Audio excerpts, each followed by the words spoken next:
How many times have you handed over change and didn't give a second thought about the real value of the coins in your pocket or purse?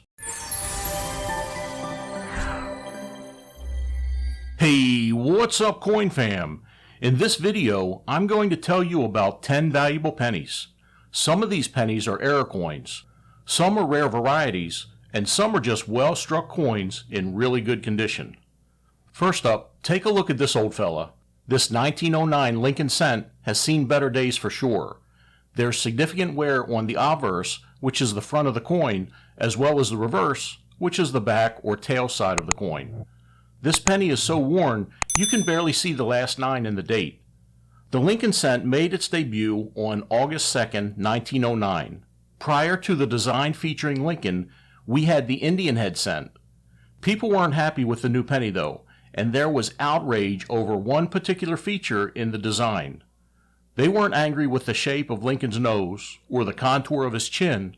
They were angry with this little feature right here, the designer's initials.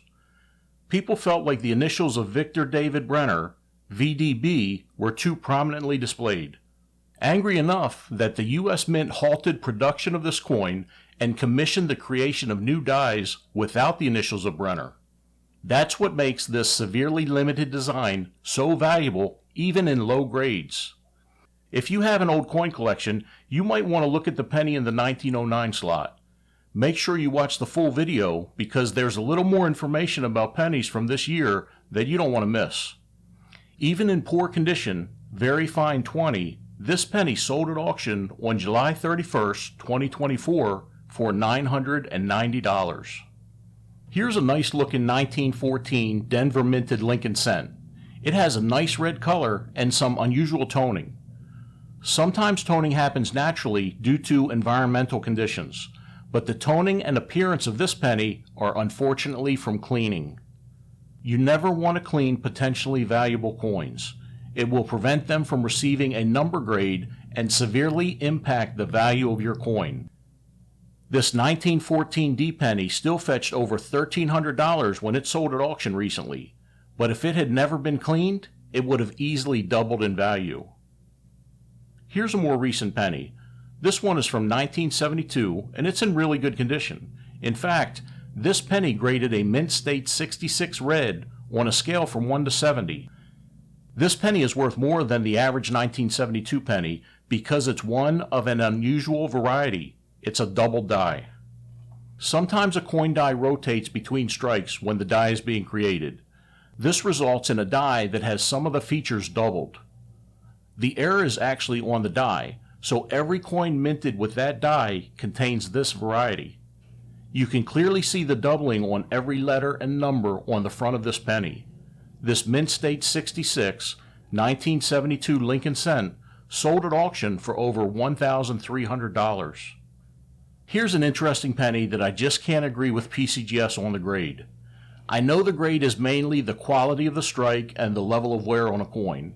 Don't get me wrong, this is a nice strike with little wear. This 1936 proof coin was graded a proof 65 red.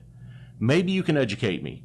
Leave me a comment below and let me know if you agree or disagree with the grade by PCGS and why. The reverse of this penny looks really good and matches with the grade better in my opinion, but I can't reconcile all of the marks and scratches on the obverse of this penny with a grade of 66. Maybe the scratches are on the plastic slab, maybe they aren't even scratches, maybe they're just marks on the coin. What do I know? I'm just a 55-year-old bloke with a YouTube channel. This 1936 proof penny sold at Heritage Auctions for $2,400. Here's a very expensive 1931 Denver minted penny. The 1931 D penny is relatively common, but not in this grade and with the original luster. As of the date of the sale of this coin, there were only 9 of them known to be from the same grade, Mint State 66.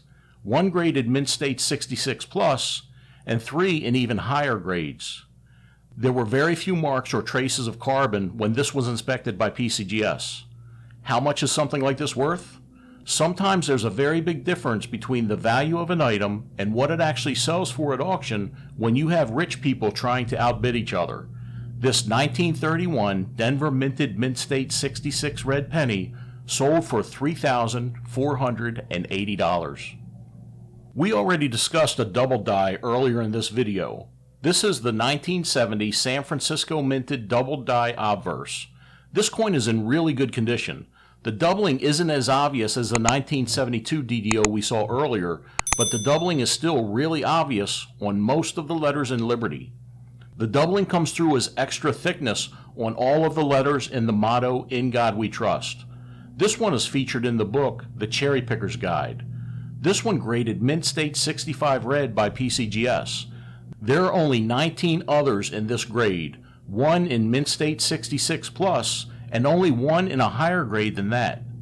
The one you're looking at right now, it sold at auction for $6,600. Here's an interesting looking penny. The dull looking photo looks like it's black and white, but this is the actual color of this penny. At first glance, it may remind you of the 1943 steel planchet, but this planchet isn't steel. It weighs in at less than a gram. This planchet is actually aluminum. And for our viewers over the pond, it's actually aluminium. When you're trying to figure out the cause of an error or variety, it's important to know as much as you can about the history and the process of minting coins. The mint has used aluminum and combinations of metals on experimental planchets.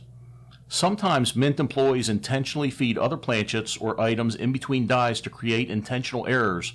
And finally, the U.S. Mint does mint coins for other countries and territories at times.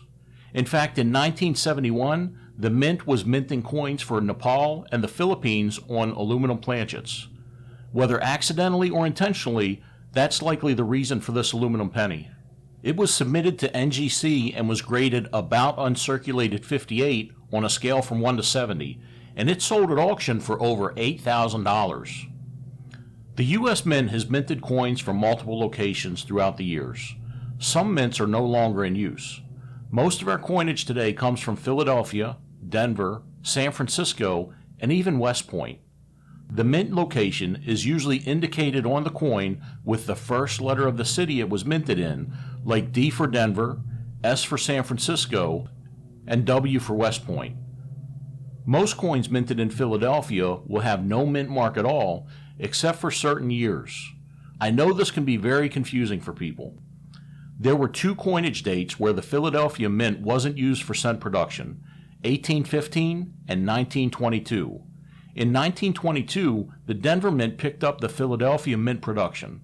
So there were no Philadelphia minted pennies, and the Denver minted pennies should have the D mint mark under the date. There have been a few times through the years when a coin was supposed to have a mint mark and didn't. This has happened when a no mint mark Philadelphia die was shipped to another mint accidentally, and also has happened when a die was over-polished and the mint mark was accidentally removed during polishing. This has led to the variety we're about to discuss, the 1922 no D cent, also known as the 1922 plain. Much like my wife, when she made me angry, this variety got no D. I really like the character this coin has. A penny designated red is usually more valuable, but I like the dark brown appearance of this one here. The strike on the obverse is decent, but check out the quality of the reverse strike. There are actually two varieties of the no D 1922 cent. There's the strong reverse, like this one here, and there's a weak reverse variety as well.